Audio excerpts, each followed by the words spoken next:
Yo, what is going on, you search and destroy savages? It's your boy Tupac, back again today with another Black Ops 3 commentary. Wait, what? Did you just say Black Ops 3? Correction, nah, none needed. This game, more than any other COD to date, will give you back pains, and by the end of this year's life cycle, before the next COD, I'll probably need back surgery for the simple fact that carrying the team is nearly every game, every second game at least. But at the moment I want to pull out like a class that I want to have some fun with, the game's already lost, like the game's already over. But it is what it is. This game does go down to the wire, so I really do think you guys will enjoy. And I used some pretty quirky classes in this gameplay, which I've mixed it up a bit. Some of the classes didn't work out so much, but there's a lot of class switching, but I ended up getting a decent gameplay for you guys, which goes down to 3-3. I'm not going to ruin it and tell you who wins or loses, you'll have to wait and see.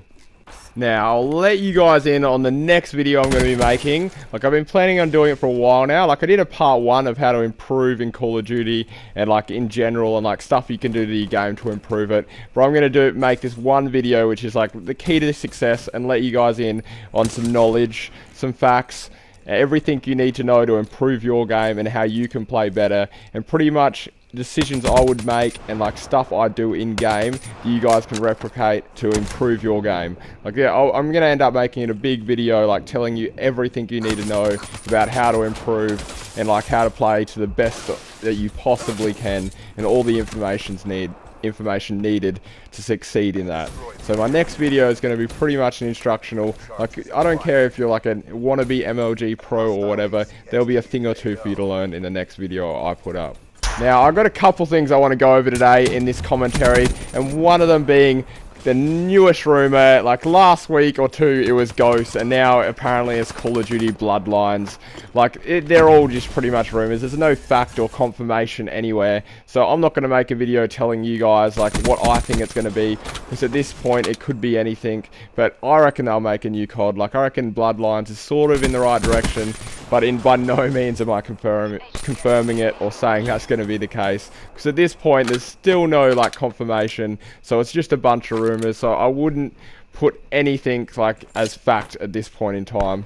So still undetermined what the next COD's going to be, but I'm pretty sure it's not going to be Ghost. It could possibly be Bloodlines, but I'm not going to go even like bother floating around with that rumor.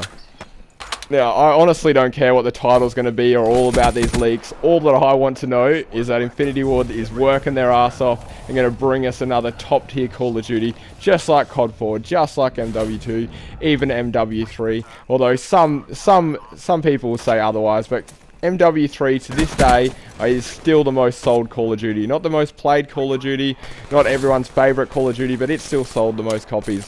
And Specialist Bonus was definitely the peak. I would love to see that returning. Like, what would you guys want to see returning in Infinity Ward's next COD? If they brought back Specialist Bonus, I know some of you would be like, oh, they brought it back in Ghost, but it was nothing like it was in MW3. Having every perk, every attachment, like not attachment actually, it was every proficiency on your gun at the same time, made you this literally god tier soldier. As soon as you got Specialist Bonus, which I think was at 8 kills, 7 with Hardline, you were just like, it felt like you were invincible, which you obviously weren't. Like, I think Specialist was pretty balanced. Yes, you got like a whole bunch of perks and a whole bunch of proficiencies, which was stuff like impact, kick, like all that stuff that's on your gun. Like, I know some people will be like, oh, it was overpowered, but no, it really wasn't. Like, you still were just as easily killed and all that stuff taken away from you. So I don't see it being overpowered. I know in Call of Duty Ghosts what they did was they made it so that you only had a certain amount of perks, which I wish they brought it back like MW3, but there were a ton of perks in Call of Duty Ghosts, if you don't remember. There was something crazy, like 20 perks or something, where else in MW3 there was like 8. But their perks had like pro perks and ended up being like a similar number anyway. Another thing I'm really hoping they do nail is like the connection, like hit reg, which like Call of Duty Ghost had by far the best hit reg out of any Call of Duty to date. Like, even it caned on AW, it absolutely obliterated Black Ops 2 in like terms of hit reg and like where the character was where your bullets went.